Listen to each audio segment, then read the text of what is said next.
ಆತ್ಮೀಯ 9ನೇ ತರಗತಿಯ ವಿದ್ಯಾರ್ಥಿಗಳೇ, ನಿಮಗೆಲ್ಲರಿಗೂ 9ನೇ ತರಗತಿಯ ಸಮಾಜ ವಿಜ್ಞಾನದ ಅಧ್ಯಯನಕ್ಕೆ ಸ್ವಾಗತವನ್ನು ಕೋರ್ತಾ ಇದ್ದೇನೆ. ಈ ದಿನ ನಾವು ರಾಜ್ಯಶಾಸ್ತ್ರದ 5ನೇ ಅಧ್ಯಾಯ ಚುನಾವಣಾ ವ್ಯವಸ್ಥೆ ಎಂಬಂತಹ ಒಂದು ಅಧ್ಯಾಯವನ್ನು ನಾವು ಅಧ್ಯಯನ ಮಾಡಬೇಕಾಗತ್ತೆ. ಮಕ್ಕಳೇ, ಇಲ್ಲೊಂದು ಚಿತ್ರ ಬರ್ತಾ ಇದೆ. ಈ ಚಿತ್ರ ಏನನ್ನ ಪ್ರತಿನಿಧಿಸುತ್ತದೆ ತಿಳಿಸಿ ಮಕ್ಕಳೇ, ನೋಡೋಣ. ನೋಡಿ, ಈ ಚಿತ್ರ ಇದೆ, ಗೊತ್ತಾಗ್ತಾ ಇದೆ. ನೀವು ಇದನ್ನೆಲ್ಲ ನೋಡಿರ್ತೀರಿ. ಈ ಚಿತ್ರಗಳನ್ನು ಏನನ್ನ ಪ್ರತಿನಿಧಿಸುತ್ತಿದ್ದು? ಇದು EVM ಅಂತ ಹೇಳಿ ಕರಿತೀವಿ ಅಲ್ವಾ ಮಕ್ಕಳೇ? EVM ಅಂತಂದೇನು? ವಿದ್ಯುನ್ಮಾನ ಮತಯಂತ್ರಗಳು ಅಂತ ಕರಿತೀವಿ. ಗೊತ್ತಾಗಿದೆ ಅಲ್ವಾ? ಹಾಗೇನೆ ಮಕ್ಕಳೇ, EVMಗಳನ್ನು ಏಕೆ ಬಳಸಲಾಗುತ್ತದೆ? ಯಾಕೆ ಬಳಸ್ತೀವಿ ನಾವು EVMಗಳನ್ನು? ನ್ಯಾಯಸಮ್ಮತವಾದ ಚುನಾವಣೆಗಳನ್ನು ನಡೆಸಲು EVMಗಳನ್ನು ಬಳಸಲಾಗತ್ತೆ, ಹೌದಲ್ವಾ? ಯಾಕೆಂದ್ರೆ ಯಾವುದೇ ಅಕ್ರಮಗಳಿಗೆ ಅವಕಾಶ ಮಾಡಿಕೊಡದೇನೆ ನ್ಯಾಯಸಮ್ಮತ ಚುನಾವಣೆಗಳನ್ನು ನಡೆಸಲಿಕ್ಕೆ ಈ ಒಂದು EVMಗಳನ್ನು ಬಳಕೆ ಮಾಡಲಾಗತ್ತೆ. ಹಾಗೇನೆ ಚುನಾವಣೆಗಳು ಅಂತಂದ್ರೆ ಏನು ಆಲೋಚನೆ ಮಾಡಿ. ಏನಾಗಿರ್ಬೋದು ಚುನಾವಣೆಗಳು ಅಂತಂದ್ರೆ? ಗೊತ್ತಿರುತ್ತೆ ನಿಮ್ಗೆ. ಇತ್ತೀಚಿನ ದಿನಗಳಲ್ಲಿ ನಿಮ್ಮ ಊರುಗಳಲ್ಲೆಲ್ಲ ಚುನಾವಣೆಗಳು ನಡೆದಿರ್ತವೆ. ಏನು ಆಗಿದ್ರೆ ಚುನಾವಣೆಗಳು ಅಂತ ಅಂದ್ರೆ? ಮಕ್ಕಳೇ, ಪ್ರಜಾಪ್ರಭುತ್ವದಲ್ಲಿ ಜನಪ್ರತಿನಿಧಿಗಳನ್ನ ಆರಿಸಲು ಇರುವ ಒಂದು ವ್ಯವಸ್ಥೆ. ಜನಪ್ರತಿನಿಧಿಗಳನ್ನ ನಾವು ಆರಿಸಬೇಕು. ಈ ಆರಿಸೋದಕ್ಕೋಸ್ಕರವಾಗಿರುವಂತಹ ಒಂದು ವ್ಯವಸ್ಥೆಯನ್ನೇ ನಾವೇನಂತ ಕರಿತೀವಿ? ಚುನಾವಣೆಗಳು ಅಂತೇಳಿ ನಾವು ಕರ್ಕೊಂಡು ಹೋಗ್ಬೋದು ಅಲ್ವಾ ಮಕ್ಕಳೇ?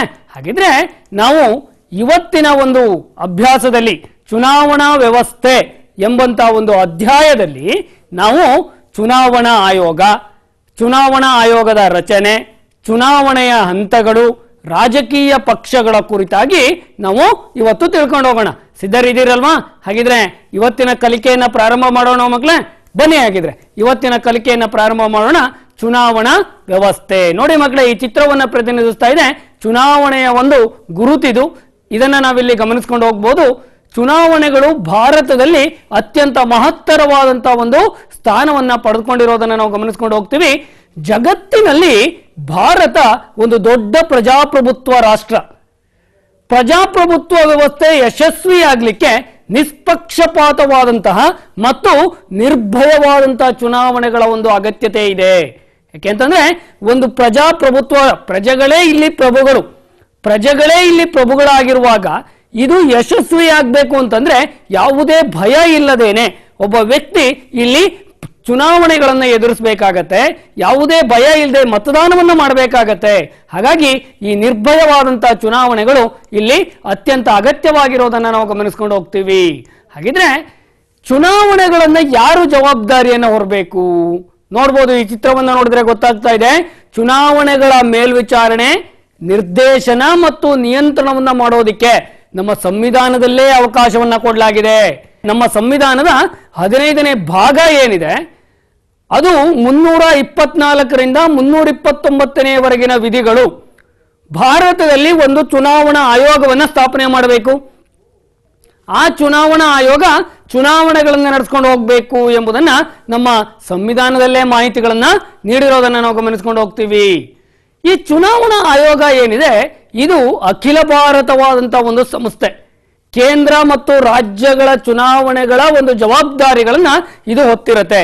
ಕೇಂದ್ರ ಮತ್ತು ರಾಜ್ಯಗಳಲ್ಲಿ ಯಾವುದೇ ಚುನಾವಣೆಗಳು ನಡೀಲಿ, ಆ ಚುನಾವಣೆಗಳನ್ನ ನಡೆಸುವಂತಹ ಒಂದು ಜವಾಬ್ದಾರಿ ಈ ಒಂದು ಚುನಾವಣಾ ಆಯೋಗಕ್ಕೆ ಇರೋದನ್ನ ನಾವು ಗಮನಿಸ್ಕೊಂಡು ಹೋಗ್ಬೋದು. ಸಂವಿಧಾನದ 324ನೇ ಕೆ ಮತ್ತು ZA ಅನ್ವಯ ರಾಜ್ಯ ಚುನಾವಣಾ ಆಯೋಗಗಳು ಸ್ಥಳೀಯ ಸಂಸ್ಥೆಗಳ ಒಂದು ಚುನಾವಣೆಗಳನ್ನು ನಡೆಸುವಂತಹ ಒಂದು ಜವಾಬ್ದಾರಿಯನ್ನ ಹೊಂದಿರೋದನ್ನ ನಾವಿಲ್ಲಿ ಗಮನಿಸ್ಕೊಂಡು ಹೋಗ್ಬೋದು. ಹಾಗಾಗಿ ಕೇಂದ್ರ ಮತ್ತು ರಾಜ್ಯಗಳಲ್ಲಿ ಚುನಾವಣೆಗಳನ್ನು ನಡೆಸುವಂತಹ ಅಧಿಕಾರಗಳು ಚುನಾವಣಾ ಆಯೋಗದ ಮೇಲೆ ಇರೋದನ್ನ ನಾವು ಗಮನಿಸ್ಕೊಂಡು ಹೋಗ್ತೀವಿ. ಹಾಗಿದ್ರೆ ಮಕ್ಕಳ ರಚನೆ, ಇದರ ರಚನೆ ಹೇಗಾಗಿದೆ? ಚುನಾವಣಾ ಆಯೋಗದ ರಚನೆ ಯಾವ ರೀತಿಯಲ್ಲಾಗಿದೆ? ಸಂವಿಧಾನದ 324ನೇ ವಿಧಿ ಚುನಾವಣಾ ಆಯೋಗದ ರಚನೆಯ ಕುರಿತಾಗಿ ಮಾಹಿತಿಗಳನ್ನ ಒದಗಿಸಿಕೊಡ್ತಾ ಹೋಗುತ್ತೆ. ಈ ಸಂವಿಧಾನದ 324ನೇ ವಿಧಿಯ ಪ್ರಕಾರವಾಗಿ ಏನು ರಚನೆ ಆಗಿದೆ ನಮ್ಮ ಚುನಾವಣಾ ಆಯೋಗ, ಇದು ಯಾವಾಗ ಸ್ಥಾಪನೆ ಆಯಿತು ಅಂತ ನೋಡಿದಾಗ ಭಾರತದ ಚುನಾವಣಾ ಆಯೋಗ 1950 ಜನವರಿ 25ರಂದು ಈ ಚುನಾವಣಾ ಆಯೋಗ ಸ್ಥಾಪನೆ ಆಗಿರೋದನ್ನು ನಾವು ಗಮನಿಸ್ಕೊಂಡು ಹೋಗ್ತೀವಿ. ಪ್ರಾರಂಭದಲ್ಲಿ ಇದು ಒಬ್ಬ ಮುಖ್ಯ ಚುನಾವಣಾ ಆಯುಕ್ತರನ್ನ ಮಾತ್ರ ಇದು ಒಳಗೊಂಡಿತ್ತು. ಆ ನಂತರ 1989ರಲ್ಲಿ ಸಂವಿಧಾನದ 61ನೇ ತಿದ್ದುಪಡಿಯ ಪ್ರಕಾರ ಮತದಾನದ ವಯಸ್ಸನ್ನ 21ರಿಂದ 18 ವರ್ಷಕ್ಕೆ ಕಡಿಮೆ ಮಾಡಲಾಗೋದನ್ನ ನಾವು ಗಮನಿಸ್ಕೊಂಡು ಹೋಗ್ತೀವಿ. ಮೊದಲು 21 ವರ್ಷ ಇತ್ತು ವೋಟ್ ಮಾಡಬೇಕು ಅಂತಂದ್ರೆ, ಆದ್ರೆ ಇವಾಗ 18 ವರ್ಷ ತುಂಬಿದಂತ ಎಲ್ಲರೂ ಕೂಡ ಮತದಾನವನ್ನು ಮಾಡಲಿಕ್ಕೆ ಅವಕಾಶವನ್ನ ಮಾಡಿಕೊಟ್ಟಂತ ವಿಧಿ ಅಂತಂದ್ರೆ ಅದು 61ನೆಯ ತಿದ್ದುಪಡಿ ಅಂತ ಹೇಳೋದನ್ನ ನಾವು ಗಮನಿಸ್ಕೊಂಡು ಹೋಗ್ತೀವಿ. ಈಗ ಮುಖ್ಯ ಚುನಾವಣಾ ಆಯುಕ್ತರ ಜೊತೆ 2 ಚುನಾವಣಾ ಆಯುಕ್ತರನ್ನ ಇದೇ ಸಂದರ್ಭದಲ್ಲಿ ನೇಮಕ ಮಾಡಲಾಗತ್ತೆ. ಇವರ ಸಹಾಯಕ್ಕೋಸ್ಕರವಾಗಿ ಒಬ್ಬ ಮುಖ್ಯ ಚುನಾವಣಾ ಆಯುಕ್ತ, ಹಾಗೇನೆ ಅದೇ ರೀತಿಯಲ್ಲಿ 2 ಚುನಾವಣಾ ಆಯುಕ್ತರನ್ನ, ಇತರೆ ಚುನಾವಣಾ ಆಯುಕ್ತರನ್ನ ನೇಮಕ ಮಾಡಿ ಈ 61ನೇ ತಿದ್ದುಪಡಿ ತನ್ನ ಆದೇಶವನ್ನು ಹೊರಡಿಸೋದನ್ನ ನಾವು ಗಮನಿಸ್ಕೊಂಡು ಹೋಗ್ತೀವಿ. ಹಾಗೇನೆ ನೋಡಿ, ಇವಾಗಿನ ಚುನಾವಣಾ ಆಯುಕ್ತರುಗಳನ್ನ ನಾವಲ್ಲಿ ಗಮನಿಸ್ಕೊಂಡು ಹೋಗ್ಬೋದು. ಈ 1993ರಿಂದ ಚುನಾವಣಾ ಆಯೋಗವು ಒಬ್ಬ ಚುನಾವಣಾ ಆಯುಕ್ತರು ಮತ್ತು ಇತರೆ 2 ಚುನಾವಣಾ ಆಯುಕ್ತರುಗಳನ್ನ ಒಳಗೊಂಡಿರೋದನ್ನ ನಾವು ಗಮನಿಸ್ಕೊಂಡು ಹೋಗ್ಬೋದು. 3 ಚುನಾವಣಾ ಆಯುಕ್ತರು ಸಮಾನ ಅಧಿಕಾರವನ್ನ ಹೊಂದಿರ್ತಾರೆ.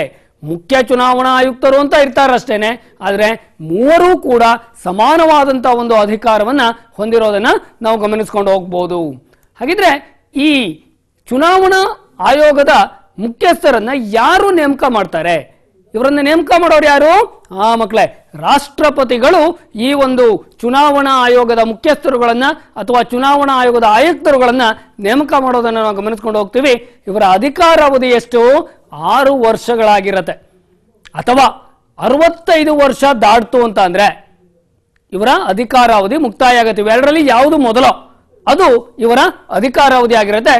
ಒಂದು ವೇಳೆ ಇವರು ಅಸಮರ್ಥರಾಗಿದ್ದಾರೆ, ದುರ್ನಡತೆಯನ್ನು ಹೊಂದಿದ್ದಾರೆ ಅಂತ ಅಂದ್ರೆ ಇವರನ್ನ ಪದಚ್ಯುತಿ ಮಾಡುವಂತ ಅಧಿಕಾರ ಸಂಸತ್ತಿಗೆ ಇದೆ.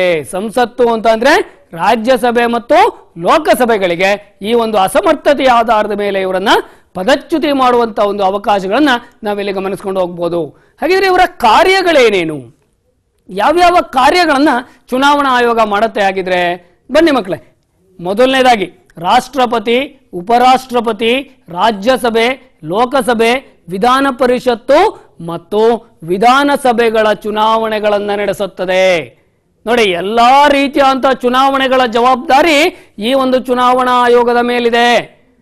ಅದು ಪ್ರಥಮ ಪ್ರಜೆಯಾಗಿರುವಂತಹ ರಾಷ್ಟ್ರಪತಿ ಚುನಾವಣೆಯಿಂದ ಹಿಡಿದು ವಿಧಾನ ಪರಿಷತ್ತುಗಳ ಚುನಾವಣೆಯವರೆಗೂ ಸಂಪೂರ್ಣವಾದಂತಹ ಜವಾಬ್ದಾರಿ ಈ ಒಂದು ಚುನಾವಣಾ ಆಯೋಗದ ಮೇಲೆ ಇರೋದನ್ನ ನಾವಿಲ್ಲಿ ಗಮನಿಸ್ಕೊಂಡು ಹೋಗ್ತೀವಿ. ಹಾಗಿದ್ರೆ ಇವರ ಸಿಬ್ಬಂದಿಗಳು ಯಾರ್ಯಾರು ಇರ್ತಾರೆ? ಚುನಾವಣೆಗಳನ್ನು ನಡೆಸಬೇಕು ಅಂದ್ರೆ ಸಿಬ್ಬಂದಿಗಳ ಒಂದು ಅವಶ್ಯಕತೆ ಇದೆ. ಹಾಗಿದ್ರೆ ಯಾವ ಸಿಬ್ಬಂದಿಗಳನ್ನ ಇಲ್ಲಿ ಬಳಕೆ ಮಾಡಿಕೊಳ್ಳಲಾಗತ್ತೆ? ನೋಡಿ ಮಕ್ಕಳೇ, ಚುನಾವಣಾ ಆಯೋಗವು ರಾಷ್ಟ್ರಪತಿಗಳ ಅನುಮತಿಯನ್ನು ಪಡೆದು ರಾಜ್ಯ ಸರ್ಕಾರದ ಸಿಬ್ಬಂದಿಗಳನ್ನ ಚುನಾವಣಾ ಸಿಬ್ಬಂದಿಗಳಾಗಿ ನೇಮಕ ಮಾಡ್ಕೊಳ್ತಾರೆ. ರಾಷ್ಟ್ರಪತಿಗಳ ಒಪ್ಪಿಗೆ ಇರುತ್ತೆ. ರಾಷ್ಟ್ರಪತಿಗಳ ಒಪ್ಪಿಗೆಯನ್ನು ಪಡೆದು ಆಯಾಯ ರಾಜ್ಯ ಸರ್ಕಾರಗಳಲ್ಲಿ ಕಾರ್ಯವನ್ನು ನಿರ್ವಹಿಸ್ತಾ ಇರುವಂತಹ ಸಿಬ್ಬಂದಿಗಳನ್ನ ಏನ್ ಮಾಡ್ತಾರೆ, ಈ ಚುನಾವಣಾ ಕೆಲಸಗಳಿಗೆ ನೇಮಕಾತಿಯನ್ನ ಮಾಡ್ಕೊಳ್ತಾರೆ. ಅವರು ಈ ಎಲ್ಲಾ ಚುನಾವಣೆಯ ಕೆಲಸಗಳನ್ನ ನಿರ್ವಹಣೆ ಮಾಡಿಕೊಂಡು ಹೋಗೋದನ್ನ ನಾವಿಲ್ಲಿ ಗಮನಿಸ್ಕೊಂಡು ಹೋಗ್ಬೋದು.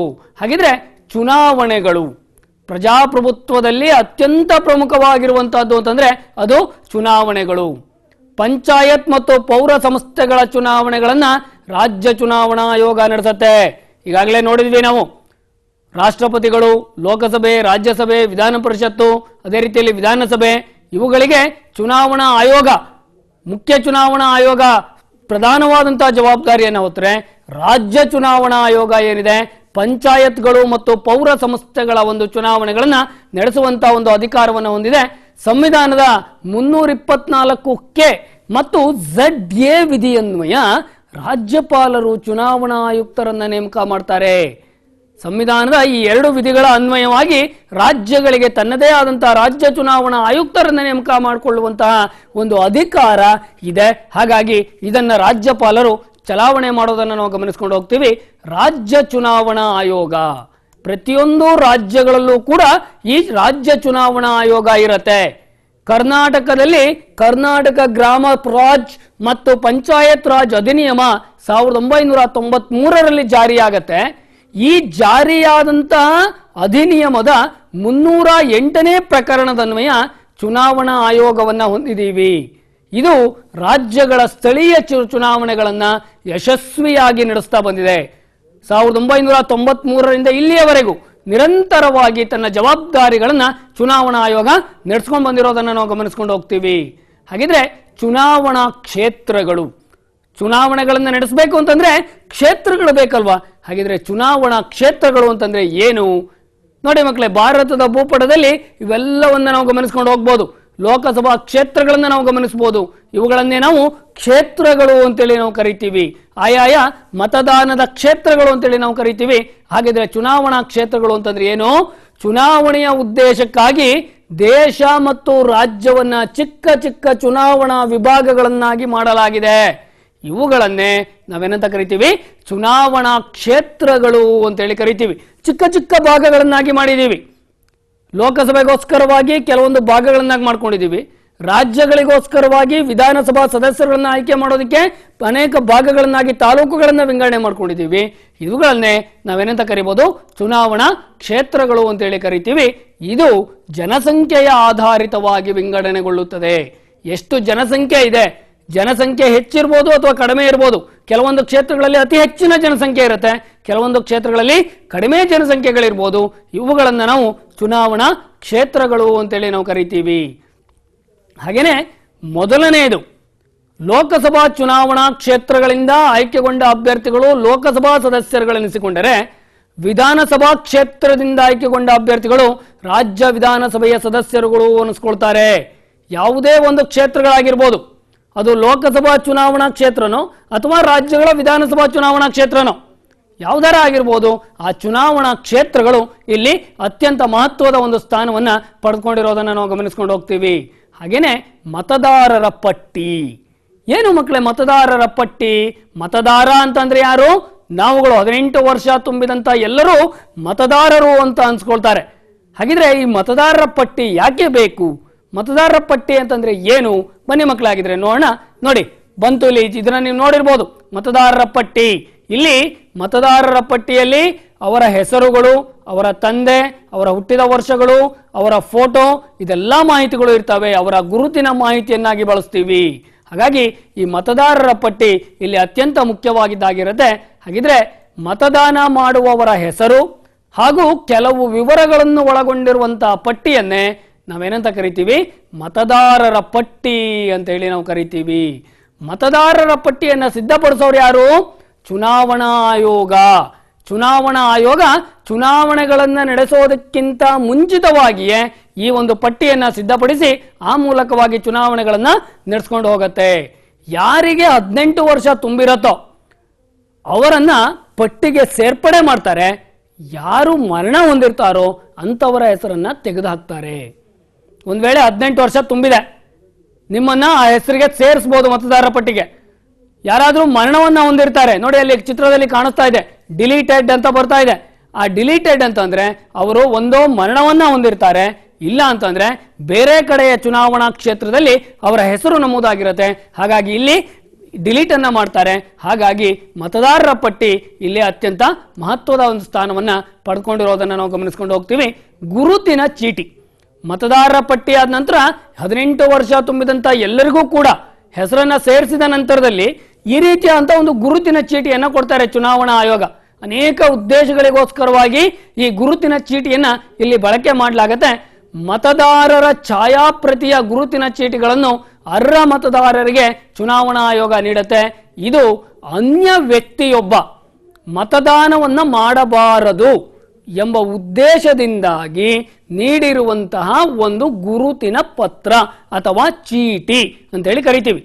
ಇಲ್ಲಿ ಒಬ್ಬ ವ್ಯಕ್ತಿಯ ಬದಲು ಇನ್ನೊಬ್ಬ ವ್ಯಕ್ತಿ ಮತದಾನವನ್ನ ಮಾಡಬಾರದು, ಅಕ್ರಮ ನಡಿಬಾರದು ಎಂಬ ಉದ್ದೇಶದಿಂದಾಗಿ ಈ ಒಂದು ಗುರುತಿನ ಚೀಟಿಯನ್ನು ನೀಡುವಂತಹ ಕ್ರಮವನ್ನ ಇಲ್ಲಿ ಜಾರಿಗೆ ತಂದಿರೋದನ್ನ ನಾವು ಗಮನಿಸಿಕೊಂಡು ಹೋಗ್ತೀವಿ. ಇದು ಒಂದು ಪುರಾವೆಯಾಗಿಯೂ ಕೂಡ ಬಳಕೆಯಾಗುತ್ತೆ. ಇದ್ರ ಜೊತೆಗೆ ಕೇವಲ ಇದೊಂದೇ ಅಲ್ಲ, ಇತರ ಗುರುತಿನ ಚೀಟಿಗಳು, ವರಮಾನ ತೆರಿಗೆ ನೀಡಿರುವಂತಹ ಶಾಶ್ವತ ಲೆಕ್ಕ ಸಂಖ್ಯೆಯ ಚೀಟಿ ಇರ್ಬೋದು, ಪಾನ್ ಕಾರ್ಡ್ ಅಂತ ಹೇಳಿ ಕರಿತೀವಿ, ಅಥವಾ ಚಾಲನಾ ಪರವಾನಗಿ DL ಅಂತ ಕರಿತೀವಿ, ರಹದಾರಿ ಪತ್ರ ಅಥವಾ ಇನ್ನಿತರ ಯಾವುದೇ ಒಂದು ಗುರುತಿನ ಪುರಾವೆಗಳನ್ನ ಚುನಾವಣೆಯ ಮತದಾನವನ್ನ ಮಾಡುವ ಸಂದರ್ಭದಲ್ಲಿ ನೀವಿಲ್ಲಿ ಅಧಿಕಾರಿಗಳಿಗೆ ತೋರಿಸಬೇಕಾಗಿರುವಂತಹದ್ದು ಅತ್ಯಂತ ಅವಶ್ಯ. ಹಾಗಿದ್ರೆ ಚುನಾವಣೆಗಳಿಗೆ ಅಧಿಸೂಚನೆಯನ್ನು ಹೊರಡಿಸಬೇಕು. ಚುನಾವಣೆ ಯಾವಾಗ ನಡೆಯುತ್ತೆ, ಅಧಿಸೂಚನೆ ಯಾವಾಗ, ಚುನಾವಣೆಗಳು ಯಾವಾಗ ತನ್ನ ಪ್ರೋಸೆಸ್ ಅನ್ನು ಪ್ರಾರಂಭ ಮಾಡುತ್ತೆ, ಇದನ್ನೆಲ್ಲವನ್ನ ಕುರಿತಾಗಿ ಚುನಾವಣಾ ಆಯೋಗ ವಿಸ್ತೃತವಾದಂತಹ ಒಂದು ದಿನಾಂಕದ ಪ್ರಕಾರವಾಗಿ ಈ ಒಂದು ಮಾಹಿತಿಗಳನ್ನು ಒದಗಿಸಿಕೊಡುತ್ತೆ. ಚಿತ್ರದಲ್ಲಿ ನೀವು ನೋಡಬಹುದು, ಈ ರೀತಿಯಲ್ಲಿ ಅಧಿಸೂಚನೆಯನ್ನು ಚುನಾವಣಾ ಆಯೋಗ ಕೊಡುತ್ತೆ. ಈ ಅಧಿಸೂಚನಾ ಆಯೋಗಗಳು ಯಾವ ದಿನಾಂಕದಂದು ಚುನಾವಣೆ ನಡೆಯುತ್ತೆ, ಯಾವ ವೇಳೆಯಿಂದ ನಡೆಯುತ್ತೆ ಮುಂತಾದವುಗಳನ್ನ ಪತ್ರಿಕೆಗಳಲ್ಲಿ, ರೇಡಿಯೋಗಳಲ್ಲಿ, ದೂರದರ್ಶನಗಳಲ್ಲಿ ಪ್ರಸಾರವನ್ನ ಮಾಡಲಾಗತ್ತೆ. ಈ ರೀತಿ ಪ್ರಸಾರವನ್ನ ಮಾಡೋದರ ಮೂಲಕ ಚುನಾವಣೆಗಳ ಒಂದು ಮಹತ್ವತೆಯನ್ನ ಇಲ್ಲಿ ಸಾರಲಾಗೋದನ್ನು ನಾವು ಗಮನಿಸಿಕೊಂಡು ಹೋಗ್ಬೋದು. ಅಭ್ಯರ್ಥಿಗಳ ಉಮೇದುವಾರಿಕೆ ನಡೆಯುತ್ತೆ. ಈ ಅಭ್ಯರ್ಥಿಗಳ ಉಮೇದುವಾರಿಕೆಯನ್ನ ನೀವು ನೋಡ್ಬೋದು. ಅಭ್ಯರ್ಥಿಗಳು ತಮ್ಮ ಉಮೇದುವಾರಿಕೆಯ ಕಾಗದ ಪತ್ರಗಳನ್ನು ಈ ಉದ್ದೇಶಕ್ಕಾಗಿ ನೇಮಕಗೊಂಡ ಅಧಿಕಾರಿಗಳಿಗೆ ನಿಗದಿತ ವೇಳೆಯೊಳಗೆ ಮತ್ತು ನಿಗದಿತ ದಿನಾಂಕದ ಒಳಗೆ ಸಲ್ಲಿಸಬೇಕಾಗತ್ತೆ. ಚುನಾವಣೆಗಳಲ್ಲಿ ತಾನು ನಿಲ್ತಾ ಇದ್ದೇನೆ, ಈ ಕ್ಷೇತ್ರದ ಅಭ್ಯರ್ಥಿಯಾಗಿ ತಾನು ನಿಲ್ತಾ ಇದ್ದೇನೆ ಎಂಬಂತದ್ದನ್ನ ಇವರು ಈ ಒಂದು ಉಮೇದುವಾರಿಕೆಯ ಮೂಲಕವಾಗಿ ಇಲ್ಲಿ ತಿಳಿಸ್ಕೊಡ್ಬೇಕಾದಂತಹ ಒಂದು ಅವಶ್ಯಕತೆ ಇಲ್ಲಿ ಇರೋದನ್ನ ನಾವು ಗಮನಿಸಿಕೊಂಡು ಹೋಗ್ತೀವಿ. ಇದಕ್ಕೆ ಅರ್ಜಿಯ ಜೊತೆಗೆ ಕನಿಷ್ಠ ಮೊತ್ತದ ನಿರ್ದಿಷ್ಟವಾದಂತಹ ಒಂದು ಮೊತ್ತದ ಭದ್ರತಾ ಠೇವಣಿಯನ್ನ ಇಲ್ಲಿ ಚುನಾವಣೆಗೆ ನಿಲ್ಲುವಂತಹ ಅಭ್ಯರ್ಥಿ ನೀಡಬೇಕಾಗಿರೋದನ್ನ ನಾವು ಗಮನಿಸಿಕೊಂಡು ಹೋಗ್ತೀವಿ. ಇದನ್ನೇ ನಾವು ಭದ್ರತಾ ಠೇವಣಿ ಅಂತ ಹೇಳಿ ಕರಿತೀವಿ. ಚುನಾವಣೆಗೆ ನಿಲ್ಲುವಂತಹ ವ್ಯಕ್ತಿ ಇದನ್ನ ಕಡ್ಡಾಯವಾಗಿ ನೀಡಬೇಕಾಗತ್ತೆ. ರಾಜಕೀಯ ಪಕ್ಷಗಳು ತಮ್ಮ ಪಕ್ಷದ ಪ್ರತಿನಿಧಿಯಾಗಿ ಚುನಾವಣೆಯಲ್ಲಿ ಸ್ಪರ್ಧಿಸಲು ಅಭ್ಯರ್ಥಿಯೊಬ್ಬನನ್ನ ಆಯ್ಕೆ ಮಾಡ್ತವೆ. ಕೇವಲ ಒಬ್ಬ ವ್ಯಕ್ತಿ ಅಂತ ಅಂದ್ರೆ ಅದು ಸ್ವತಂತ್ರವಾಗಿ ನಿಲ್ಲೋದೇ ಅಲ್ಲ, ಬದಲಿಗೆ ರಾಜಕೀಯ ಪಕ್ಷಗಳು ಆ ಒಬ್ಬ ಪಕ್ಷದ ಪ್ರತಿನಿಧಿಯನ್ನಾಗಿ ಯಾರನ್ನ ನೇಮಕ ಮಾಡಬೇಕು ಹೇಳೋದನ್ನ ಅವರು ತೀರ್ಮಾನವನ್ನ ಮಾಡಿ ಅವರು ಆಯ್ಕೆಯನ್ನ ಮಾಡ್ತಾರೆ. ಆ ಪ್ರಕಾರವಾಗಿ ಅಭ್ಯರ್ಥಿಗಳು ತಮ್ಮ ಉಮೇದುವಾರಿಕೆಯನ್ನ ಸಲ್ಲಿಸ್ತಾರೆ. ಇದಕ್ಕಾಗಿ ಪಕ್ಷದ ಪರವಾಗಿ ಅಧಿಕೃತ ಪರವಾನಗಿ ಅಥವಾ ಅಧಿಕೃತವಾದಂತಹ ಒಂದು ಪತ್ರವನ್ನ ಒದಗಿಸಿಕೊಡ್ತಾರೆ. ಇದನ್ನೇ ನಾವು ಪಕ್ಷದ ಅಧಿಕೃತ ಪತ್ರ ಅಂತ ಹೇಳಿ ನಾವು ಕರಿತೀವಿ. ಆ ಮೂಲಕವಾಗಿ ಅದು ಅಧಿಕೃತವಾದ್ರೆ ಮಾತ್ರ ಪಕ್ಷದ ಒಂದು ಅಭ್ಯರ್ಥಿ ಆಗ್ತಾರೆ, ಇಲ್ಲ ಅಂದ್ರೆ ಸ್ವತಂತ್ರ ಅಭ್ಯರ್ಥಿ ಅಂತ ಹೇಳಿ ಅವರನ್ನು ಪರಿಗಣಿಸಲಾಗತ್ತೆ ಅಥವಾ ಈ ಒಂದು ಅವರ ಉಮೇದುವಾರಿಕೆಯನ್ನ ಸಂಪೂರ್ಣವಾಗಿ ತಿರಸ್ಕರಿಸಲಾಗತ್ತೆ. ಹಾಗಾಗಿ ಈ ಅಭ್ಯರ್ಥಿಗಳ ಉಮೇದುವಾರಿಕೆ ಕೂಡ ಮುಖ್ಯವಾಗಿರುವಂತಹದ್ದು. ಪಕ್ಷದ ಅಧಿಕೃತ ಪತ್ರ ಪಡೆದ ಅಭ್ಯರ್ಥಿಯು ಚುನಾವಣಾ ಪ್ರಚಾರಕ್ಕೆ ಅವರವರ ಪಕ್ಷದ ಚಿಹ್ನೆ, ಅವರವರ ನಾಯಕರುಗಳ ಬೆಂಬಲದೊಂದಿಗೆ ಶಿಬಿರದಲ್ಲಿ ಪಾಲ್ಗೊಂಡು ಮತದಾರರಲ್ಲಿ ಮತವನ್ನ ಯಾಚಿಸುವಂತಹ ಒಂದು ಅನುಕೂಲ ಇದೆ. ಹಾಗಿದ್ರೆ ಮಕ್ಕಳೇ, ಯಾವುದೇ ಪಕ್ಷದಿಂದ ಗುರುತಿಸಲ್ಪಡದಂತಹ ಅಭ್ಯರ್ಥಿಗಳನ್ನ ಸ್ವತಂತ್ರ ಅಭ್ಯರ್ಥಿಗಳು ಅಂತ ಪರಿಗಣಿಸಿ ಚುನಾವಣಾ ಆಯೋಗ ಏನ್ ಮಾಡುತ್ತೆ, ಅವರಿಗೆ ಚಿಹ್ನೆಯನ್ನ ಕೊಡುತ್ತೆ. ಇವರು ಯಾವುದೇ ಪಕ್ಷದ ಸದಸ್ಯರುಗಳಲ್ಲ, ಇವರು ಸ್ವತಂತ್ರವಾಗಿ ನಿಲ್ಲುವಂತವರು ಅಂತ ಹೇಳಿ ಅವರಿಗೆ ಚಿಹ್ನೆಯನ್ನ ಕೊಡೋದನ್ನ ನಾವು ಗಮನಿಸ್ಕೊಂಡು ಹೋಗ್ತೀವಿ. ಈ ರೀತಿ ನಾಮಪತ್ರಗಳನ್ನ ಸಲ್ಲಿಸಿ ಆದ ನಂತರದಲ್ಲಿ ನಾಮಪತ್ರಗಳ ಒಂದು ಪರಿಶೀಲನೆ ಆಗತ್ತೆ. ಸರಿ ಇದೆಯೋ ಇಲ್ವೋ, ಎಲ್ಲಾ ದಾಖಲೆಗಳನ್ನ ಇವರು ಕೊಟ್ಟಿದ್ದಾರಾ, ಮಾಹಿತಿಗಳು ಸರಿಯಾಗಿದೆಯಾ, ಈ ರೀತಿಯಲ್ಲಿ ಪರಿಶೀಲನೆಯನ್ನ ಮಾಡ್ತಾ ಹೋಗ್ತಾರೆ. ಅರ್ಜಿ ಸಲ್ಲಿಸಲಿಕ್ಕೆ ಸಾಮಾನ್ಯವಾಗಿ ದಿನಾಂಕ ಮುಗಿದ ನಂತರದಲ್ಲಿ ಅರ್ಜಿ ಮತ್ತು ಅದರೊಂದಿಗಿರುವ ದಾಖಲೆಗಳನ್ನ ಕಟ್ಟುನಿಟ್ಟಾಗಿ ಪರಿಶೀಲಿಸಿ ಅರ್ಹ ಅಭ್ಯರ್ಥಿಗಳ ಹೆಸರುಗಳನ್ನ ಅಂತಿಮವಾಗಿ ಈ ಚುನಾವಣಾ ಅಧಿಕಾರಿಗಳು ಇಲ್ಲಿ ಪ್ರಕಟಣೆಯನ್ನ ಮಾಡೋದನ್ನ ನಾವು ಗಮನಿಸ್ಕೊಂಡು ಹೋಗ್ತೀವಿ. ಈ ನಂತರದಲ್ಲಿ ಚುನಾವಣೆಗೆ ನಾಮಪತ್ರಗಳನ್ನ ಸಲ್ಲಿಸಿದ್ದಾರೆ, ಆಮೇಲೆ ಯಾವುದೋ ಒಂದು ಕಾರಣದಿಂದಾಗಿ ಅವರು ಉಮೇದುವಾರಿಕೆಯಿಂದ ಹಿಂಸರಿಕೆ ಪ್ರಯತ್ನ ಪಡ್ತಾ ಇದ್ದಾರೆ. ಇದನ್ನೇ ನಾವು ಉಮೇದುವಾರಿಕೆಯಿಂದ ಹಿಂಪಡೆಯುವಿಕೆ ಅಂತೇಳಿ ನಾವು ಕರಿತೀವಿ. ನಾಮಪತ್ರಗಳನ್ನ ಹಿಂದಕ್ಕೆ ಪಡೆಯುವಂತಹದ್ದು. ಒಂದು ವೇಳೆ ಅರ್ಹರ ಪಟ್ಟಿ ಪ್ರಕಟಗೊಂಡ ನಂತರದಲ್ಲಿ ತಾವೊಂದು ವೇಳೆ ಹಿಂದೆ ಬರಬೇಕು, ಇಲ್ಲ ಚುನಾವಣೆಯಲ್ಲಿ ನಾನು ನಿಲ್ಲೋದಿಲ್ಲ ಅಂತ ಅವರಿಗೆ ಆಸಕ್ತಿಯನ್ನು ಕಳೆದುಕೊಂಡಲ್ಲಿ ಅವರು ಹಿಂತಿರುಗಿಸಲಿಕ್ಕೂ ಕೂಡ ದಿನಾಂಕವನ್ನ ನಿಗದಿಗೊಳಿಸಲಿರಾಗತ್ತೆ. ಅಲ್ಲಿಯವರೆಗೆ ಅದಷ್ಟರ ಒಳಗೆ ಅವರು ಉಮೇದುವಾರಿಕೆಯನ್ನ ಹಿಂಪಡಿಬೇಕಾಗತ್ತೆ. ಆಮೇಲೆ ಚುನಾವಣೆಗಳ ಒಂದು ಪ್ರಚಾರ, ಇದು ಅತ್ಯಂತ ಮುಖ್ಯವಾಗಿರುವಂತಹದ್ದು. ಚುನಾವಣೆಗಳನ್ನ ಎಲ್ಲಾ ರೀತಿಯಲ್ಲಿ ಯಶಸ್ವಿಯನ್ನ ಮಾಡುವಲ್ಲಿ ಈ ಚುನಾವಣಾ ಪ್ರಚಾರದ ಪಾತ್ರ ಪ್ರಮುಖವಾಗಿರುತ್ತೆ. ಅಭ್ಯರ್ಥಿಗಳ ಪಟ್ಟಿ ಅಂತಿಮಗೊಂಡ ನಂತರ ಚುನಾವಣಾ ಪ್ರಚಾರದ ಕಾರ್ಯ ಆರಂಭ ಆಗತ್ತೆ. ಈ ರೀತಿ ಪ್ರಚಾರ ಕಾರ್ಯವು ಚುನಾವಣೆ ಯಾವಾಗ ನಡೆಯುತ್ತೋ, ಅಂದ್ರೆ ಮತದಾನ ಯಾವಾಗ ನಡೆಯುತ್ತೋ ಆ ಮತದಾನ ನಡೆಯುವುದಕ್ಕಿಂತ 48 ಗಂಟೆಗಳ ಮುಂಚಿತವಾಗಿ, ಅಂದ್ರೆ 2 ದಿವಸಗಳ ಮುಂಚಿತವಾಗಿ ಬಹಿರಂಗ ಪ್ರಚಾರ ಇಲ್ಲಿ ಅಂತ್ಯ ಆಗೋದನ್ನ ನಾವು ಗಮನಿಸಿಕೊಂಡು ಹೋಗ್ತೀವಿ. ಪ್ರಚಾರದ ವೇಳೆಯಲ್ಲಿ ತಮ್ಮ ಪಕ್ಷಕ್ಕೆ ಅಥವಾ ತಮಗೆ ಜಯ ತಂದು ಕೊಟ್ಟರೆ ಜನರಿಗೆ ಯಾವ ಯಾವ ಸೌಕರ್ಯಗಳನ್ನು ಒದಗಿಸಿಕೊಡ್ತೀವಿ, ಈ ಎಲ್ಲ ವಿಚಾರಗಳನ್ನ ಈ ಚುನಾವಣಾ ಕಣದಲ್ಲಿ ಇರುವಂತಹ ಪಕ್ಷಗಳು ತಿಳಿಸಿಕೊಡ್ತಾ ಹೋಗುತ್ತೆ. ಈ ಮತದಾರರನ್ನ ತನ್ನತ್ತ ಸೆಳೆಯುವಂತಹ ಒಂದು ಪ್ರಯತ್ನವನ್ನ ಇಲ್ಲಿ ಮಾಡೋದನ್ನ ನಾವು ಗಮನಿಸ್ಕೊಂಡು ಹೋಗ್ತೀವಿ. ಈ ಚುನಾವಣಾ ಸಂಬಂಧಿಸಿದಂತೆ ಪಕ್ಷಗಳು ನೀಡುವ ಭರವಸೆಯನ್ನೇ ನಾವೇನಂತ ಕರಿತೀವಿ, ಚುನಾವಣಾ ಪ್ರಣಾಳಿಕೆಗಳು ಅಂತ ಹೇಳಿ ನಾವು ಕರೆದುಕೊಂಡು ಹೋಗ್ತೀವಿ. ತಾವು ಏನ್ ಮಾಡ್ತೀವಿ, ಏನೇನ್ ಸೌಕರ್ಯಗಳನ್ನ ಒದಗಿಸ್ಕೊಡ್ತೀವಿ, ಇದನ್ನೆಲ್ಲವನ್ನ ಇಲ್ಲಿ ರಾಜಕೀಯ ಪಕ್ಷಗಳು ಜನರ ಮುಂದೆ ಇಡ್ತಾ ಹೋಗ್ತಾರೆ. ಇದನ್ನೇ ನಾವು ಚುನಾವಣಾ ಪ್ರಣಾಳಿಕೆಗಳು ಅಂತ ಹೇಳಿ ಕರಿತೀವಿ. ಈ ಒಂದು ಅವಧಿಯಲ್ಲಿ ಸಾರ್ವಜನಿಕ ಸಭೆಗಳಿರ್ಬೋದು, ಮನೆ ಮನೆಗಳಿಗೆ ತೆರಳಬಹುದಿರ್ಬೋದು, ಧ್ವಜಗಳು, ನಿಶಾನೆಗಳು, ಬಟ್ಟೆಗಳಿಂದ ತಯಾರಾದ ತೋರಣ, ಗೋಡೆ ಪತ್ರಿಕೆಗಳು, ಭಿತ್ತಿಪತ್ರಗಳು, ಕರಪತ್ರಗಳು ಇವುಗಳನ್ನು ಹಂಚೋದ್ರ ಮೂಲಕವಾಗಿ ಚುನಾವಣೆಗಳನ್ನ ಮತ್ತಷ್ಟು ರಂಗೇರುವಂತೆ ಇಲ್ಲಿ ರಾಜಕೀಯ ಪಕ್ಷಗಳು ಮಾಡೋದನ್ನ ನಾವು ಗಮನಿಸ್ಕೊಂಡು ಹೋಗ್ತೀವಿ. ಹಾಗೇನೆ ಈ ಮತದಾನದ ದಿನ ಯಾವಾಗ ಚುನಾವಣೆ ಘೋಷಣೆ ಆಗಿರುತ್ತೋ ಮತದಾನದ ದಿನ ಇಲ್ಲಿ ಅತ್ಯಂತ ಪ್ರಮುಖವಾಗಿದ್ದು, ಮತದಾನದ ದಿನ ಅಂತಂದ್ರೆ ಏನು, ಮತ ಚಲಾಯಿಸಲಿಕ್ಕೆ ನಿಗದಿಪಡಿಸಿದಂತಹ ಒಂದು ದಿನ ಆಗಿರುತ್ತೆ. ಆ ದಿವಸ ಮತದಾರ ಎಲ್ಲಿ ನಿಗದಿ ಇದೆಯೋ, ತನ್ನ ಹೆಸರು ಎಲ್ಲಿ ಇದೆಯೋ ಆ ತನ್ನ ಹೆಸರು ಇದ್ದಲ್ಲಿಗೆ ಹೋಗಿ ಮತದಾನವನ್ನ ಆತ ಮಾಡಬೇಕಾಗಿರತ್ತೆ. ಹಾಗಿದ್ರೆ ಮತಗಟ್ಟೆ ಅಂತಂದ್ರೆ ಏನು, ಏನಿಲ್ಲಿರುತ್ತೆ ಮತಗಟ್ಟೆಯಲ್ಲಿ? ನೋಡಿ ಮಕ್ಕಳೇ, ಈ ಚಿತ್ರವನ್ನ ನೋಡಿದಾಗ ಗೊತ್ತಾಗತ್ತೆ. ನಿಮ್ಮ ಊರುಗಳಲ್ಲೂ ಕೂಡ ಚುನಾವಣಾ ಸಂದರ್ಭದಲ್ಲಿ ಈ ಮತಗಟ್ಟೆಗಳನ್ನ ನೀವು ನೋಡಿರ್ತೀರಿ. ಮತಗಟ್ಟೆ ಅಂತಂದ್ರೆ ಏನು, ಮತದಾನ ಮಾಡುವ ಸ್ಥಳವೆಂದರ್ಥ. ಮತದಾನವನ್ನ ಎಲ್ಲಿ ಮಾಡ್ತಾರೋ ಆ ಸ್ಥಳ ಅಂತ ಆಗತ್ತೆ. ತರಬೇತಿಯನ್ನ ಪಡೆದಂತಹ ಚುನಾವಣಾ ಅಧಿಕಾರಿಗಳಲ್ಲಿ ನಿಯೋಜನೆಗೊಂಡಿರ್ತಾರೆ. ಈ ರೀತಿ ನಿಯೋಜನೆಗೊಂಡಿರುವಂತಹ ಮತಗಟ್ಟೆಗಳಲ್ಲಿ ಚುನಾವಣೆಗಳನ್ನ ಯಶಸ್ವಿಯಾಗಿ ನಡೆಸ್ಕೊಂಡು ಹೋಗೋದನ್ನ ನಾವು ಗಮನಿಸ್ಕೊಂಡು ಹೋಗ್ತೀವಿ. ಈ ಮತಯಂತ್ರಗಳೇನಿವೆ, ಈ ಮತಯಂತ್ರಗಳು ಇತ್ತೀಚಿನ ದಿನಗಳಲ್ಲಿ ಚುನಾವಣೆಗಳ ಒಂದು ವಿಶ್ವಾಸಾರ್ಹತೆಯನ್ನು ಹೆಚ್ಚಿಸುವಲ್ಲಿಯೂ ಕೂಡ ಪ್ರಮುಖ ಕಾರ್ಯವನ್ನ ವಹಿಸ್ತಾ ಇರೋದನ್ನ ನಾವು ಗಮನಿಸ್ಕೊಂಡು ಹೋಗ್ತೀವಿ. ಹಳೆಯ ಮತಯಂತ್ರಗಳ ಬದಲಿಗೆ ಇವುಗಳನ್ನ ಅಳವಡಿಸಿಕೊಳ್ಳಲಾಗಿದೆ. ತಮ್ಮ ಅಭ್ಯರ್ಥಿಗಳ ಮುಂದೆ ಇರುವ ವಿದ್ಯುತ್ ಗುಂಡಿಯನ್ನು ಒತ್ತೋದ್ರ ಮೂಲಕ ತನ್ನ ಮತಗಳನ್ನ ದಾಖಲು ಮಾಡ್ಕೊಳ್ತಾ ಹೋಗ್ತಾನೆ. ಹಾಗಿದ್ರೆ ಮತಗಳ ಎಣಿಕೆ ಯಾವಾಗ ಆಗತ್ತೆ? ಮತಗಳ ಎಣಿಕೆ ನಿಗದಿತವಾದಂತಹ ಒಂದು ಸಮಯದಲ್ಲಿ ಈ ಮತ ಎಣಿಕೆ ನಡೆಯುತ್ತೆ. ಒಂದು ದಿನಾಂಕವನ್ನ ಘೋಷಣೆ ಮಾಡಿರ್ತಾರೆ ಮತಗಳ ಎಣಿಕೆಗೆ. ಆ ಸಂದರ್ಭದಲ್ಲಿ ಇಲ್ಲಿ ಚುನಾವಣೆಗಳು ನಡೆಯುತ್ತೆ. ಮಧ್ಯವರ್ತಿಗಳ ಸಮ್ಮುಖದಲ್ಲಿ ಅಧಿಕಾರಿಗಳು ಮತಗಳನ್ನ ಕೌಂಟ್ ಮಾಡ್ತಾರೆ. ಇದಾದ ನಂತರದಲ್ಲಿ ರಿಟರ್ನಿಂಗ್ ಅಧಿಕಾರಿ ಏನಿದ್ದಾನೆ ಆತ ಮತ ಎಣಿಕೆಯ ಫಲಿತಾಂಶಗಳನ್ನ ಘೋಷಣೆ ಮಾಡ್ತಾನೆ. ಯಾರಿಗೆ ಜಯ ಸಂದಿದೆ ಹೇಳೋದನ್ನ ಇಲ್ಲಿ ತಿಳಿಸ್ಕೊಡ್ತಾರೆ. ಈ ರೀತಿಯಲ್ಲಿ ಚುನಾವಣೆಗಳು ಅತ್ಯಂತ ಮಹತ್ತರವಾದಂತಹ ಪಾತ್ರವನ್ನು ವಹಿಸಿವೆ. ಹಾಗಿದ್ರೆ ಈಗ ಇನ್ನೊಂದು ವಿಷಯಕ್ಕೆ ಹೋಗೋಣ ಮಕ್ಕಳೇ, ಅದೇ ರಾಜಕೀಯ ಪಕ್ಷಗಳು. ಯಾವುದೇ ಪಕ್ಷ ಇರ್ಬೋದು, ಹಲವಾರು ರಾಜಕೀಯ ಪಕ್ಷಗಳನ್ನ ನಾವು ಭಾರತದಲ್ಲಿ ಗಮನಿಸ್ಕೊಂಡು ಹೋಗ್ಬೋದು. ಪ್ರಜಾಪ್ರಭುತ್ವದಲ್ಲಿ ರಾಜಕೀಯ ಪಕ್ಷಗಳು ಅತ್ಯಂತ ಅವಶ್ಯಕ ಮತ್ತು ಅನಿವಾರ್ಯವಾಗಿ ರಾಜಕೀಯ ಪಕ್ಷಗಳು ಬೇಕೇ ಬೇಕಾಗತ್ತೆ. ರಾಜಕೀಯ ಪಕ್ಷಗಳು ಸಾಮಾಜಿಕ ಆರ್ಥಿಕ ಪ್ರಗತಿಗೋಸ್ಕರವಾಗಿ ನಿಯಮಗಳು ಮತ್ತು ಕಾನೂನುಗಳನ್ನು ಇಲ್ಲಿ ರೂಪಿಸಿರ್ತವೆ. ಹಾಗಾಗಿ ಈ ರಾಜಕೀಯ ಪಕ್ಷಗಳು ಪ್ರತಿಯೊಂದು ಸಂದರ್ಭದಲ್ಲೂ ಅಗತ್ಯತೆ ಇದೆ. ರಾಷ್ಟ್ರ ಮಟ್ಟದಲ್ಲಿ ಕೇಂದ್ರ ಸಂಸತ್ತಿನ ಕೆಳಮನೆ ಅಥವಾ ಲೋಕಸಭೆ, ರಾಜ್ಯ ಮಟ್ಟದಲ್ಲಿ ಕೆಳಮನೆ ಅಥವಾ ವಿಧಾನಸಭೆಗಳಲ್ಲಿ ಬಹುಮತ ಹೊಂದಿರುವ ರಾಜಕೀಯ ಪಕ್ಷ ಸರ್ಕಾರವನ್ನು ರಚಿಸುತ್ತೆ. ಮತದಾರ ತನ್ನ ಒಂದು ತೀರ್ಪನ್ನ ಕೊಡ್ತಾನೆ, ಯಾರಿಗೆ ತನ್ನ ಪರವಾಗಿ ಅಧಿಕಾರವನ್ನು ನಡೆಸಲಿಕ್ಕೆ ತಾವು ಕಳಿಸ್ಕೊಡ್ಬೇಕು. ಆ ರೀತಿಯಲ್ಲಿ ಕಳಿಸಿಕೊಟ್ಟ ನಂತರದಲ್ಲಿ ಅವರನ್ನ ಚುನಾವಣೆಗಳನ್ನ ನಡೆಸಿ ಅವರಿಲ್ಲಿ ಸರ್ಕಾರಗಳನ್ನ ರಚನೆ ಮಾಡ್ತಾರೆ.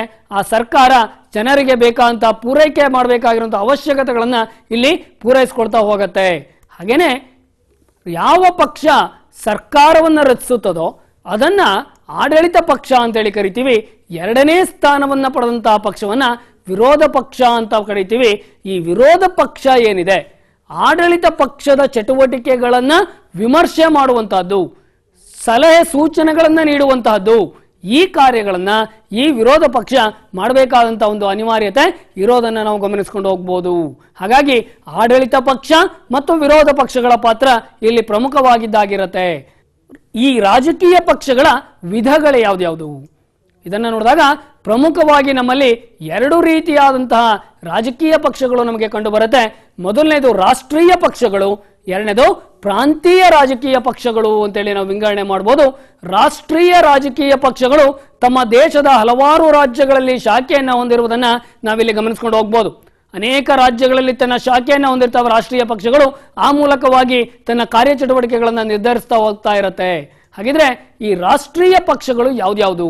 ರಾಷ್ಟ್ರೀಯ ಪಕ್ಷಗಳಿಗೆ ಚುನಾವಣಾ ಆಯೋಗ ಮಾನ್ಯತೆಯನ್ನು ನೀಡುತ್ತೆ. ಮುಖ್ಯವಾಗಿ ಭಾರತದಲ್ಲಿ ಈಗ ರಾಜಕೀಯ ಪಕ್ಷಗಳು, ರಾಷ್ಟ್ರೀಯ ಪಕ್ಷಗಳು ಅಂತ ಕರೆಯೋದನ್ನ ರಾಷ್ಟ್ರೀಯ ಕಾಂಗ್ರೆಸ್ ಪಕ್ಷ, ಭಾರತೀಯ ಜನತಾ ಪಕ್ಷ, ಇವು ರಾಷ್ಟ್ರೀಯ ಪಕ್ಷಗಳು. ಇದ್ರ ಜೊತೆಗೆ ಇನ್ನೂ ಒಂದು 5-6 ರಾಜಕೀಯ ಪಕ್ಷಗಳನ್ನ ನಾವಿಲ್ಲಿ ರಾಷ್ಟ್ರೀಯ ಪಕ್ಷಗಳು ಅಂತ ಹೇಳಿ ನಾವು ಕರೆದುಕೊಂಡು ಹೋಗ್ತೀವಿ. ಹಾಗಿದ್ರೆ ಪ್ರಾದೇಶಿಕ ಪಕ್ಷಗಳು ಅಂತಂದ್ರೆ ಯಾವುದು? ಕೆಲವೇ ರಾಜ್ಯಗಳಿಗೆ ಸೀಮಿತವಾಗಿರುವಂತಹ ಪಕ್ಷಗಳನ್ನ ಪ್ರಾದೇಶಿಕ ಪಕ್ಷಗಳು ಅಂತೇಳಿ ಕರಿತೀವಿ. ಇದನ್ನ ರಾಜ್ಯಗಳ ರಾಜಕೀಯ ಪಕ್ಷಗಳು ಅಂತೇಳಿ ಕೂಡ ಕರಿತೀವಿ. ವಿಧಾನಸಭೆಯಲ್ಲಿ ಗಣನೀಯ ಸಂಖ್ಯೆಯ ಸದಸ್ಯರುಗಳನ್ನ ಹೊಂದಿರುವಂತಹ ರಾಜ್ಯ ಪಕ್ಷಗಳನ್ನ ಪ್ರಾದೇಶಿಕ ಪಕ್ಷಗಳು ಅಂತೇಳಿ ನಾವು ಕರಿತೀವಿ. ಇವು ತಮ್ಮದೇ ಆದಂತಹ ಒಂದು ಸರ್ಕಾರಗಳನ್ನ ರಚನೆ ಮಾಡಿರೋದಕ್ಕೂ ಕೂಡ ಅನೇಕ ಉದಾಹರಣೆಗಳಿದೆ. ಉದಾಹರಣೆಗೆ ತಮಿಳುನಾಡಿನ DMK ಇರ್ಬೋದು, AIADMK ಇರ್ಬೋದು, ಅಸ್ಸಾಂನ ಅಸ್ಸಾಂ ಗಣ ಪರಿಷತ್ ಇರ್ಬೋದು. ಇವುಗಳೆಲ್ಲವೂ ಕೂಡ ಪ್ರಾದೇಶಿಕ ಪಕ್ಷಗಳಾಗಿದೆ. ಹಾಗೆಯೇ ಆಂಧ್ರ ಪ್ರದೇಶದ ತೆಲುಗುದೇಶಂ, ಮಹಾರಾಷ್ಟ್ರದ ಶಿವಸೇನಾ ಪಕ್ಷ, ಕರ್ನಾಟಕದ ಜಾತ್ಯತೀತ ಜನತಾದಳ ಪಕ್ಷಗಳು, ಹಾಗೆಯೇ ಸಮಾಜವಾದಿ ಪಕ್ಷಗಳು ಇವುಗಳು ಪ್ರಾದೇಶಿಕ ಪಕ್ಷಗಳಿಗೆ ಉತ್ತಮವಾದಂಥ ಉದಾಹರಣೆಗಳಾಗಿದೆ. ಅಷ್ಟೇ ಅಲ್ಲ ಮಕ್ಕಳೇ, ಇವು ತಮ್ಮದೇ ಆದಂತಹ ಚಿಹ್ನೆಗಳನ್ನ ಹೊಂದಿರ್ತವೆ. ತಮ್ಮದೇ ಆದಂತಹ ರಾಜಕೀಯ ಪಕ್ಷಗಳ ಚಿಹ್ನೆಗಳನ್ನ ಇವು ಹೊಂದಿರ್ತವೆ. ಅದರ ಅಡಿಯಲ್ಲಿ ಚುನಾವಣೆಗಳನ್ನ ಇವು ನಡೆಸ್ಕೊಂಡು ಹೋಗೋದನ್ನ ನಾವು ಗಮನಿಸ್ಕೊಂಡು ಹೋಗ್ತೀವಿ. ಒಂದು ವೇಳೆ ಯಾವುದೇ ಪಕ್ಷಕ್ಕೆ ಸ್ಪಷ್ಟ ಬಹುಮತ ದೊರೆಯದಿದ್ದಾಗ ಇವು ಪ್ರಾದೇಶಿಕ ಪಕ್ಷಗಳು ಇಲ್ಲಿ ಮಹತ್ವದ ಒಂದು ಸ್ಥಾನವನ್ನ ವಹಿಸ್ಕೊಂಡು ಹೋಗೋದನ್ನ ನಾವು ಗಮನಿಸ್ಕೊಂಡು ಹೋಗ್ತೀವಿ. ಹಾಗಾಗಿ ಈ ರಾಜಕೀಯ ಪಕ್ಷಗಳ ಪಾತ್ರವೂ ಕೂಡ ಇಲ್ಲಿ ಪ್ರಮುಖವಾದದ್ದಾಗಿದೆ. ಹಾಗಿದ್ರೆ ಮಕ್ಕಳೇ, ಇವತ್ತಿನ ಒಂದು ತರಗತಿಗಳಲ್ಲಿ ನಾವು ಹೆಚ್ಚಿನ ವಿಚಾರಗಳನ್ನ ಈ ಚುನಾವಣಾ ಆಯೋಗ ಇರ್ಬೋದು, ರಾಜಕೀಯ ಪಕ್ಷಗಳ ಬಗ್ಗೆ ಇರ್ಬೋದು, ಚುನಾವಣೆಗಳ ಬಗ್ಗೆ ಇರ್ಬೋದು, ಈ ಅನೇಕ ವಿಚಾರಗಳನ್ನ ನಾವು ತಿಳಿದುಕೊಂಡ್ವಿ. ಹಾಗಿದ್ರೆ ಇವತ್ತಿನ ಕಲಿಕೆಯ ಒಂದು ಹಿನ್ನೋಟ ಪುನರ್ಮನನವನ್ನ ಮಾಡೋಣ ಮಕ್ಕಳ. ಬನ್ನಿ, ಭಾರತದ ಚುನಾವಣಾ ಆಯೋಗ ಯಾವಾಗ ಸ್ಥಾಪನೆ ಆಯಿತು ಆಲೋಚನೆ ಮಾಡಿ. ನಾವು ಮಾತಾಡಿದೀವಿ, ಈಗಾಗಲೇ ಕಲ್ತ್ಕೊಂಡಿದ್ದೀವಿ. ನೋಡಿ ಮಕ್ಕಳೇ, ಯಾವಾಗ ಸ್ಥಾಪನೆ ಆಯಿತು ಆಲೋಚನೆ ಮಾಡಿ. ಮಕ್ಕಳೇ, ನಿಮ್ಮ ಉತ್ತರ ಸರಿಯಾಗಿದೆ. ಭಾರತದ ಚುನಾವಣಾ ಆಯೋಗ 1950 ಜನವರಿ 25ರಂದು ಸ್ಥಾಪನೆ ಆಯಿತು. ಹಾಗೇನೆ ಎರಡನೇ ಪ್ರಶ್ನೆ, ಚುನಾವಣಾ ಕ್ಷೇತ್ರಗಳು ಎಂದರೇನು? ಚುನಾವಣೆಯ ಉದ್ದೇಶಕ್ಕಾಗಿ ದೇಶ ಮತ್ತು ರಾಜ್ಯವನ್ನ ಚಿಕ್ಕ ಚಿಕ್ಕ ಚುನಾವಣಾ ವಿಭಾಗಗಳನ್ನಾಗಿ ವಿಭಾಗಿಸಿ ಅವುಗಳನ್ನ ಚುನಾವಣಾ ಕ್ಷೇತ್ರಗಳು ಅಂತೇಳಿ ಕರೆಯಲಾಗಿದೆ. ಹೌದಲ್ವಾ? ಹಾಗಿದ್ರೆ ಮೂರನೇ ಪ್ರಶ್ನೆ ಬನ್ನಿ, ಪ್ರಾದೇಶಿಕ ರಾಜಕೀಯ ಪಕ್ಷಗಳ ಬಗ್ಗೆ ವಿವರಿಸಿ. ಹೇಳಿ ಮಕ್ಕಳೇ ನೋಡೋಣ, ಪ್ರಾದೇಶಿಕ ರಾಜಕೀಯ ಪಕ್ಷಗಳ ಬಗ್ಗೆ ಈಗಾಗಲೇ ಬರ್ಕೊಂಡಿದ್ದೀರಿ ವಿಷಯಗಳನ್ನ, ಗೊತ್ತಾಗ್ತಾ ಇದೆ ಅಲ್ವಾ? ಬನ್ನಿ ಮಕ್ಕಳೇ ಉತ್ತರ ನೋಡೋಣ. ಪ್ರಾದೇಶಿಕ ಪಕ್ಷಗಳನ್ನ ರಾಜ್ಯಗಳ ರಾಜಕೀಯ ಪಕ್ಷಗಳೆಂತಲೂ ಕರೆಯುತ್ತಾರೆ. ವಿಧಾನಸಭೆಯಲ್ಲಿ ಗಣನೀಯ ಸಂಖ್ಯೆಯ ಸದಸ್ಯರನ್ನು ಹೊಂದಿರುವ ರಾಜ್ಯ ಪಕ್ಷಗಳನ್ನ ಪ್ರಾದೇಶಿಕ ಪಕ್ಷಗಳೆಂದು ಮಾನ್ಯ ಮಾಡಲಾಗತ್ತೆ ಅಲ್ವಾ ಮಕ್ಕಳೇ? ಹಾಗಿದ್ರೆ ನಿಮ್ಗೊಂದು ಕೆಲವೊಂದು ಚಟುವಟಿಕೆಗಳಿದೆ ಮಕ್ಕಳೇ, ಇಲ್ಲಿ ಆ ಚಟುವಟಿಕೆಗಳನ್ನ ಮಾಡ್ತೀರಲ್ವಾ? ಬನ್ನಿ, ಚುನಾವಣಾ ಪ್ರಕ್ರಿಯೆಯ ಕುರಿತಾಗಿ ಪ್ರಬಂಧವನ್ನ ಬರೆಯಿರಿ ಮಕ್ಕಳೇ. ಹಾಗೇನೆ ಶಾಲಾ ಸಂಸತ್ ಚುನಾವಣೆಯಲ್ಲಿ ವಿದ್ಯಾರ್ಥಿಗಳ ಪಾತ್ರಗಳನ್ನ ಕುರಿತಾಗಿ ಚರ್ಚೆ ಮಾಡಿ. ಹಾಗೇನೆ ಭಾರತದ ರಾಷ್ಟ್ರೀಯ ಪಕ್ಷಗಳ ಪಟ್ಟಿಯನ್ನ ನೀವು ತಯಾರು ಮಾಡಿ. ಮಾಡ್ತಿರಲ್ವ ಮಕ್ಕಳೇ ಈ ಚಟುವಟಿಕೆಗಳನ್ನ? ಹಾಗಿದ್ರೆ ಮಕ್ಕಳೇ, ಇವತ್ತಿನ ಪಾಠದ ಕುರಿತಾದಂತಹ ಗೃಹ ಕಾರ್ಯವನ್ನ ನೋಡೋಣ. ಮೊದಲನೇದು, ಚುನಾವಣಾ ಆಯೋಗದ ರಚನೆಯನ್ನು ವಿವರಿಸಿ. ಹಾಗೇನೆ ಎರಡನೇದು, ಪ್ರಾದೇಶಿಕ ಪಕ್ಷಗಳು ಮತ್ತು ರಾಷ್ಟ್ರೀಯ ಪಕ್ಷಗಳ ವ್ಯತ್ಯಾಸಗಳೇನು. ಹಾಗೆ ಮೂರನೇದು, ಚುನಾವಣೆಯಲ್ಲಿ ಚುನಾವಣಾ ಪ್ರಚಾರದ ಮಹತ್ವವೇನು. ಹಾಗೇನೆ ನಾಲ್ಕನೆಯದಾಗಿ, ಚುನಾವಣಾ ಪ್ರಣಾಳಿಕೆ ಅಂದ್ರೆ ಏನು. ಈ 4 ಪ್ರಶ್ನೆಗಳಿಗೆ ನೀವು ಉತ್ತರವನ್ನು ಬರೆದು ನಿಮ್ಮ ಮಾರ್ಗದರ್ಶಿ ಶಿಕ್ಷಕರುಗಳಿಗೆ ತೋರಿಸಿ ಮಕ್ಕಳೇ. ಹಾಗಿದ್ರೆ ಇದುವರೆಗೂ ಕೂಡ ಪಾಠವನ್ನ ಕೇಳಿದಂತಹ ನಿಮಗೆಲ್ಲರಿಗೂ ಕೂಡ ಧನ್ಯವಾದಗಳು. ಮುಂದಿನ ತರಗತಿಯಲ್ಲಿ ಮತ್ತೊಮ್ಮೆ ಭೇಟಿಯಾಗೋಣ. ಶುಭಾಶಯಗಳು ಮಕ್ಕಳೇ.